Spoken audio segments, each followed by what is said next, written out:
नमस्कार दोस्तों, मैं हूँ रस भरी राशि। स्वागत करती हूँ आपका अपने चैनल स्पेशल स्टोरीज में। दोस्तों, इस वीडियो में हम बात करेंगे खर्राटों से बचने के उपाय के बारे में। क्या आपने भी अपने खर्राटों से दूसरों की नींद खराब कर रखी है या किसी के खर्राटों से रोजाना आपकी नींद खराब हो रही है? तो इन टिप्स को अपनाएं। लेकिन उससे पहले जानें कि खर्राटों की इतनी अजीबोगरीब आवाजें आखिर आती क्यों हैं। इसका कारण है आपके शरीर को ऑक्सीजन पहुंचाने वाले रास्तों का संकरा होना। इसमें आपके गले का पिछला हिस्सा संकरा हो जाता है। इस वजह से ऑक्सीजन सक्रिय जगह से होती हुई शरीर में पहुंचती है, जिससे आसपास के टिश्यू वाइब्रेट होते हैं और इससे आवाजें निकलती हैं। यहाँ जाने खर्राटों को कैसे रोका जा सकता है। ऐसे करें खर्राटों को कंट्रोल। अगर खर्राटे आने का कारण ज्यादा वजन है तो समय रहते वजन कंट्रोल करें। डाइटिशियन से कांटेक्ट कर खाने की आदत को बदलें। जिम ज्वाइन करें। नियमित योग और एक्सरसाइज करने से वजन को कंट्रोल किया जा सकता है। पीठ के बल सोने की बजाय करवट लेकर सोएं। इससे सांस की नली में रुकावट नहीं होती। सोते समय सिर को थोड़ा ऊंचा करके सोएं। इससे आपकी जीभ और सांस की नली में रुकावट नहीं आएगी। नाक की हड्डी में समस्या हो या फिर मांस बढ़ा हो तो डॉक्टर से समय रहते मिलें। रात के समय हल्का खाना खाएं। गले की रेगुलर एक्सरसाइज करें। कई बार प्रेगनेंसी में वजन बढ़ने या सोने की स्थिति सही ना होने पर भी खर्राटे आते हैं। ऐसे में करवट लेकर सोना चाहिए। खर्राटों से होने वाले नुकसान: बढ़ जाता है ब्लड प्रेशर।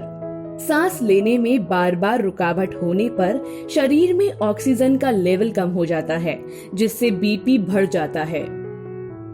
दिल को नुकसान: शरीर में ऑक्सीजन कम होते ही दिल को ऑक्सीजन के लिए ज्यादा प्रेशर लगाना पड़ता है। जब यह समस्या बढ़ जाती है तो हार्ट अटैक हो सकता है। कई बार व्यक्ति रात को सही सोता है, लेकिन सुबह पता चलता है कि हार्ट अटैक से मौत हो गई। इसकी वजह सांस की यह दिक्कत हो सकती है।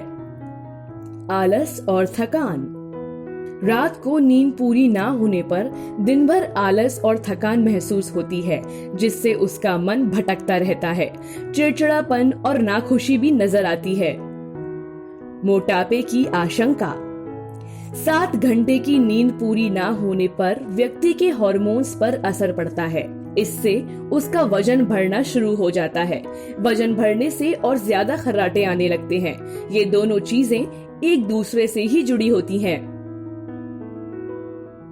स्लीप एप्रिया का डर: अगर खर्राटों की ओर ध्यान ना दिया जाए तो यह स्लीप एप्रिया जैसी खतरनाक बीमारी बन सकती है।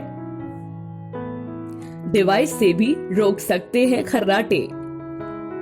डॉक्टर अगर समस्या को गंभीर बताते हैं तो व्यक्ति कुछ एंटी स्नोरिंग डिवाइस का इस्तेमाल कर सकता है, ताकि खर्राटों को रोका जा सके।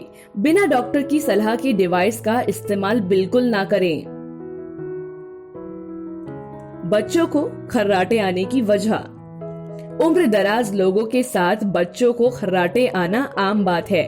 बच्चों को टॉन्सिल्स बड़े होने, जीभ मोटी होने और जुकाम या हड्डी टेढ़ी होने से नाक में रुकावट आने की वजह से भी बच्चों को खर्राटे आ सकते हैं। उपाय: अगर बच्चों के टॉन्सिल्स या गिल्टी बड़ी हुई हो तो सर्जरी कराकर बच्चों को स्लीप एप्रिया होने से बचाया जा सकता है। कई बार यूवीएल को भी काट दिया जाता है, ताकि बच्चे को आगे जाकर एप्रिया जैसी बीमारी ना हो।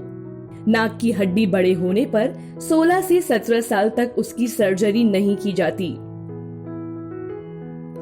दोस्तों, अगर आपको हमारी यह जानकारी पसंद आई तो कमेंट बॉक्स में हमें जरूर बताएं।